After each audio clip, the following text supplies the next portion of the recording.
Hi guys. So CL Strife was asking why INFJs and ENTPs are so often described as an ideal pair of sorts.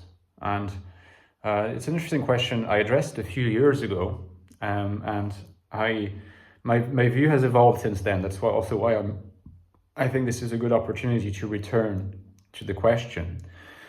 So the first thing to mention is that I think there are three types that are often claimed to be the great match of the INFJ.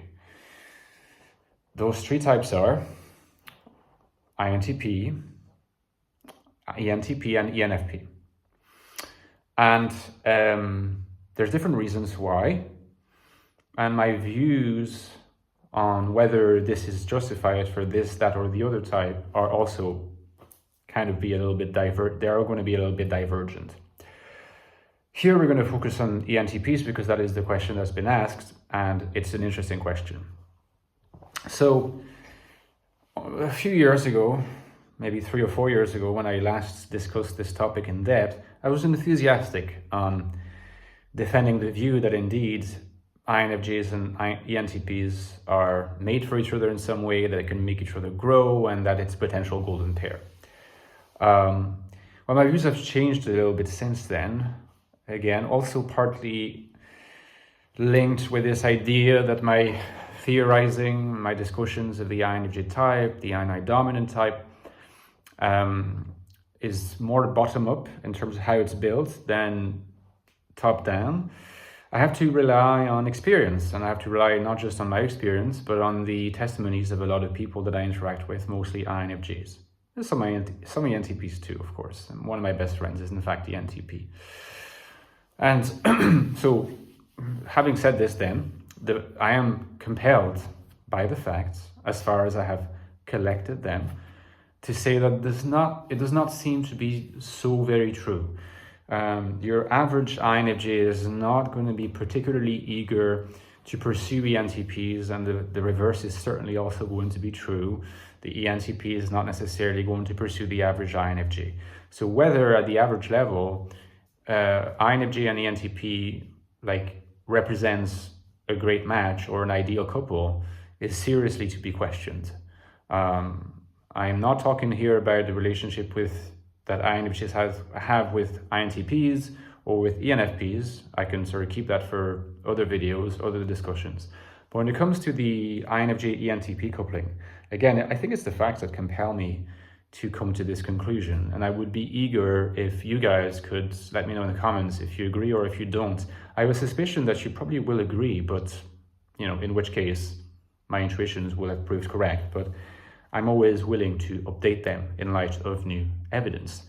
Now that I've said this, it's always very interesting to try to understand why, let's call it, a folk belief exists, and what we can understand about it if we agree that if it exists, it means that structurally speaking, it must be touching on something true. It must be envisioning something true. And this would be my interpretation of why this notion that the INFJ-NTP coupling is an ideal pair, why it has credence, why some people take it seriously. If you like, I think that pairing can work really well, but there's a number of conditions that have to be met. In fact, there's only two conditions, right? It's one condition, but it's on both sides, right? On the INFJ side, on the NTP side. The types have to be mature. And they have to be mature in their lives, and they have to be typologically mature. And by this, I mean that you're going to require an INFJ who's very spiritualized by that stage. In other words, we're already talking about an INFJ whose NI world and whose external world have been bridged and connected. Severance has been resolved. And the INFJ is living out their NI world via a particular project they're leading in external reality, right? They're manifesting their NI world in external reality. You need that condition to be fulfilled. And you need an ENTP who's mature enough as well, both in terms of having mature use of FE, because we know a lot of ENTPs don't have mature use of FE, and that will be problematic with a lot of INFJs at less mature levels. or mature INFJs with the mature ENFPs. And also an ENTP who, because they are mature, are looking for a more integrative approach to understanding the world, rather than just an approach that's articulated around the pure production of possibility and the joy and excitement that accrue to that, right? So ENTPs are great at multiplying hypotheses and coming up with lots of ideas seemingly disparate and disconnected, linked to the atomistic mind of the ENTP, because ENTPs and ENFPs are the ultimate atomists in terms of how their minds are structured. INFJs and INTJs are the ultimate holists in terms of how their minds are constituted. I've talked about the differences between holism and atomism, okay? And that's also why at the less mature level, there's going to be too much of a clash. At more mature levels, the mature INFJ, fairly spiritualized by then, let's assume, is going to look for, they're aware, they're happy, and they are satisfied by the fact that they're manifesting their inner world in external reality. They're living it out. But precisely because they're doing this, they also know by now that the NI world and the external world are connected, and that there's always a need for adjustment of the two. This adjustment is a living thing. The ideal of timelessness in INFJs is an illusion at some level, and the mature, spiritualized INFJ understands this. So there's a constant need to find attunement. Remember this notion of attunement between the NI world and external reality, which means in a sense you're going to have to troubleshoot continually over years and years and for your whole life, how your NI world is manifested in external reality. So you're going to need to engage with other people that are also going to help you with that troubleshooting. Who will be better in this than an ENTP whose business is all about finding things that don't work, possibilities that might mitigate these things, and basically act as someone who's willing to provide constructive criticism and generate lots of possibilities from a particular cast of mind that you're not likely to have yourself, no matter how mature you are as an NI dominant, because you're not an NI dominant and you never will be.